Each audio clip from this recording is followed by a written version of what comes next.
Hello guys, इस साल में आपका स्वागत है। चलिए हम बात करते हैं एचडीएफसी म्यूचुअल फंड के बारे में। मेरे पास एक कमेंट्स आया था कि एचडीएफसी म्यूचुअल फंड कैसा होता है। अब मैंने पूछा एचडीएफसी का कौन सा म्यूचुअल फंड के बारे में आप जानना चाहते हैं। HDFC small cap mutual fund, HDFC index fund, HDFC mid cap opportunity fund, HDFC gold fund के बारे में आप जानना चाहते हैं। बहुत सारे एचडीएफसी का म्यूचुअल फंड है। आप कौन से म्यूचुअल फंड के बारे में आप जानना चाह रहे हैं तो मैं डिटेल्स में उस फंड के बारे में डिस्क्राइब करूंगा अपने वीडियो। चलिए शुरू करते हैं। HDFC small cap mutual fund direct growth plan से। ये स्मॉल कैप म्यूचुअल फंड है। इक्विटी फंड में इन्वेस्ट किया जाता है और वेरी हाई रिस्क वाला फंड। अगर आप यहाँ पे इन्वेस्टमेंट करते हैं, पिछले एक साल में इसने 1.25% का रिटर्न दिया है। अगर 3 ईयर की बात करें 27.58% का रिटर्न दिया है। अगर 5 ईयर की बात करते हैं तो 15.16% का रिटर्न दिया है। और ऑल टाइम रिटर्न की बात करते हैं तो 18.54% का रिटर्न दिया। एनएवी की बात करते हैं तो 84 रुपीज 10 पैसे पर यूनिट है और 3 स्टार रेटिंग दिया गया है। अगर HDFC small cap mutual fund में इन्वेस्टमेंट करना चाहते हैं एसआईपी के थ्रू तो 100 रुपया पर मंथ से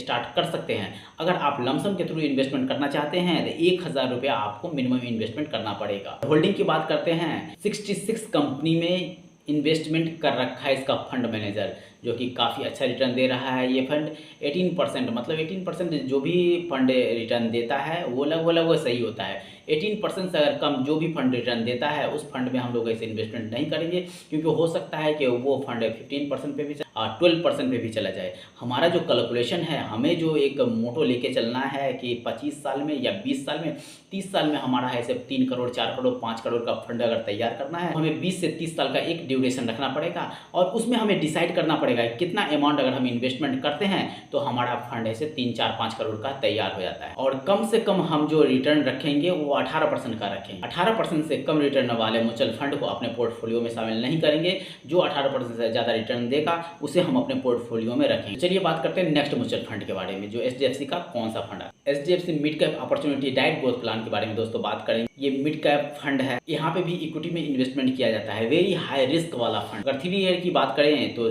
25.60% का रिटर्न दिया। 5 ईयर की बात करते हैं तो 13.16% का रिटर्न दिया है। और ऑल टाइम रिटर्न की बात करते हैं 19.26% का रिटर्न दिया है, जो कि काफी बेहतर फंड है। अगर आप यहाँ पे इन्वेस्टमेंट करना चाहते हैं तो इन्वेस्टमेंट कर सकते हैं। तो हम कैलकुलेशन करेंगे, वो हमारा मिनिमम रिटर्न 18% से ऊपर होगा, उसको हम अपने पोर्टफोलियो में शामिल कर रहे हैं। इसीलिए यहाँ पे 19% है, हम इसे आराम से शामिल कर सकते हैं। एनएवी की बात करते हैं तो 105 रुपया 40 पैसे पर यूनिट है और 3 स्टार रेटिंग दिया गया है। मिनिमम एसआईपी के थ्रू इन्वेस्टमेंट कर सकते हैं तो हमें 100 रुपया पर मंथ से इन्वेस्टमेंट करना पड़ेगा और लमसम के थ्रू हमें 1000 रुपया से स्टार्ट करना पड़ेगा। अगर होल्डिंग की बात करेंगे तो 62 कंपनी में फंड मैनेजर इसे इन्वेस्टमेंट कर रखा है। तीसरा फंड की बात करते हैं तो HDFC flexi direct growth plan की दो। ये फ्लेक्सी कैप है। इक्विटी फंड में इन्वेस्टमेंट होता है। वेरी हाई रिस्क वाला फंड है और ये ऑल टाइम रिटर्न 14.19% का, लगभग 15% का रिटर्न इसे दिया है। अगर एनएवी की बात करते हैं 1150 रुपया 82 पैसे पर यूनिट है। 3 स्टार रेटिंग दिया गया है।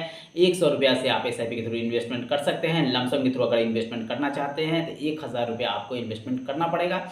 और होल्डिंग की बात करते हैं तो 50 कंपनी में यहाँ पे इन्वेस्टमेंट किया गया है। जो हमारा फंड मैनेजर है वो 50 कंपनी में इन्वेस्टमेंट किया है। एचडीएफसी बहुत सारे ऑप्शन दे रहे हैं म्यूचुअल फंड में इन्वेस्टमेंट करने का। एक यहाँ पे नया इन्वेस्टमेंट करने का ऑप्शन भी लेके आया हुआ है, जो है HDFC short term investment plan. दोस्तों अगर आप यहाँ पे इन्वेस्टमेंट करते हैं तो शॉर्ट टाइम के लिए करते हैं, जो आपको यहाँ पे फिक्स होता है, अगर उससे कम आपको नहीं मिलेंगे, क्योंकि यहाँ पे डेब्ट में इन्वेस्टमेंट किया जाता है। डेब्ट में बहुत कम ऐसे फ्लेक्सिबिलिटी होता है कि हमारा जो इन्वेस्टमेंट है उस पर से रिटर्न है से बहुत ज़्यादा मिलेंगे या बहुत कम मिलेंगे। ऐसा डेब्ट फंड में नहीं होता है। अगर हम डेब्ट फंड में इन्वेस्टमेंट करते हैं तो हम एक कैलकुलेशन लेके चलेंगे कि हमें 10% का अगर रिटर्न मिलता है तो हो सकता है कि वो 9% आ जाए या फिर 11% पे चला जाए, बट वो 4% पे नहीं आएगा और न ही 20% पे जा सकता है। ये होता है एक डेब्ट फंड में इन्वेस्टमेंट करने का दोस्तों फायदा। इस फंड में इन्वेस्टमेंट करते हैं तो शॉर्ट टर्म वाला फंड है, क्योंकि शॉर्ट ड्यूरेशन में ये इन्वेस्टमेंट किया जाता है। और डेब्ट में इन्वेस्टमेंट करते हैं, यहाँ पे रिस्क बहुत ही कम होता है, इसीलिए कहा जाता है ये मॉडरेट रिस्क वाला फंड है। दोस्तों अगर ऑल टाइम रिटर्न की बात करते हैं तो 8.05% का है रिटर्न दिया है। अगर एनएवी की बात करते हैं तो 26 रुपये 55 पैसे पर यूनिट आपको मिल जाएंगे। तो यहाँ पे मिनिमम में 100 रुपया से इन्वेस्टमेंट कर सकते और लमसम के थ्रू आप 1000 रुपया से इन्वेस्टमेंट शुरू कर सकते हैं। होल्डिंग की बातें करते हैं तो 55 कंपनी में यहाँ पे इसका फंड मैनेजर इन्वेस्टमेंट कर रखा है। डिस्कशन करेंगे, एक शॉर्ट टर्म है, एक लॉन्ग टर्म है, एक मिड टर्म है। यहाँ पे हम 3 चीज का डिस्कशन एक बार कर लेते हैं। स्मॉल कैप में इन्वेस्टमेंट करते हैं मिड कैप में इन्वेस्टमेंट करते हैं या फिर लार्ज कैप में इन्वेस्ट, तीनों के बीच में डिफरेंस क्या होता है। ऐसे भी फंड हैं जो गोल्ड में इन्वेस्टमेंट होता है, कुछ ऐसे भी फंड हैं जो डेप्ट में इन्वेस्टमेंट होता है। मैंने अभी डिस्क्राइब करके आपको बताया है कि डेप्ट फंड क्या होता है, मैंने समरी बता चुका। चलिए हम बातें करते हैं लार्ज कैप, मिड कैप और स्मॉल कैप में क्या डिफरेंस है। गाइस जानते होंगे कि जो भी हमारे शेयर मार्केट की कंपनियां हैं उसमें से टॉप 100 कंपनियां जो होती है वो लार्ज कैप की कैटेगरी में आती है। जो भी 151 से 250 तक की कंपनियां होती है वो मिड कैप की कैटेगरी में आते हैं,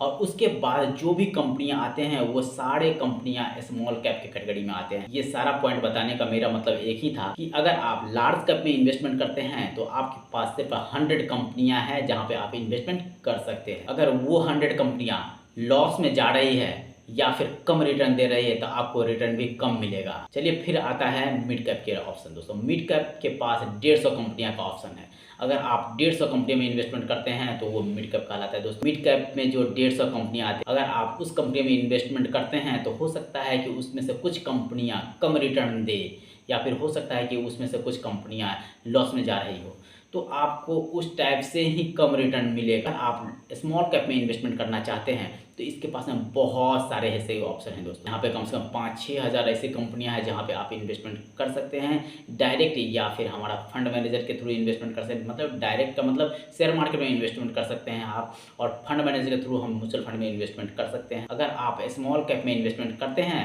तो आपको बहुत ही ज़्यादा रिटर्न मिलने वाला है, क्योंकि बहुत सारा ऑप्शन होता है यहाँ पे। सपोज दैट जो हमारा प्रीवियस इन्वेस्टमेंट है, अगर वहाँ पे हमें सेटिस्फेक्शन के हिसाब से इन्वेस्टमेंट पे हमें रिटर्न नहीं मिल रहा है, तो हमारा जो न्यू इन्वेस्टमेंट है वो हम किसी दूसरे कंपनी में करेंगे जहाँ पे हमें ग्रोथ अच्छा मिल रहा है।